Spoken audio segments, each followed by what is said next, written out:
a lot of us, it's second nature. You have an emergency, you dial 911 for help. But as these disappear, your landlines, your corded phones, a new emergency is appearing, and we're learning many do not know how to call for help. Yeah, this is no joke. A startling number of children don't know what to do, and cell phones are the problem. News 4's Alexis Zotos is in St. Charles tonight as first responders grapple with a serious situation.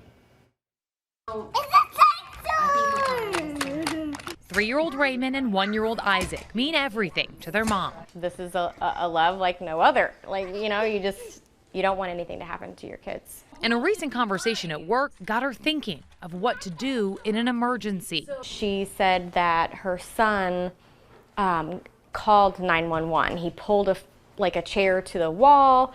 And so she just asked me, what is your plan of action for emergencies? She was stumped, and the lack of landlines means it's now a common question for first responders. It's evolved from being not only about child education, but also about parent education. The education revolves around your cell phone. It's going to bring up right there that emergency button that we push, and then that will allow me to call 911. They recommend starting the lesson as young as 3 and practicing often. On-the-spot drills. Okay, where's mom's phone at? Where's dad's phone at?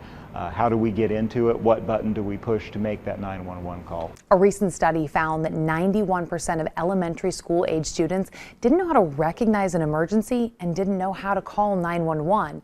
But the majority of kids as young as 2 do know how to use a cell phone. 911. Fun songs can help them remember the 3 important numbers. But what happens when they make the call? Kids are our best callers. Almost every dispatcher will tell you that. They are usually very calm. They want to help. A dispatcher for almost a decade, Shelly Dotson says there's one thing parents need to drill down on. Address. Their home address is the most important. This mom of 2 started teaching her sons their address and is still figuring out what the best solution is for calling 911. But I would love to know what other parents are doing. Other ideas she's heard include a security system with a button to press or even a Ring doorbell inside the home to connect to mom and dad.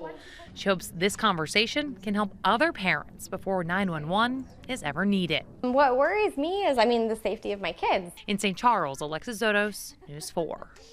A lot of really useful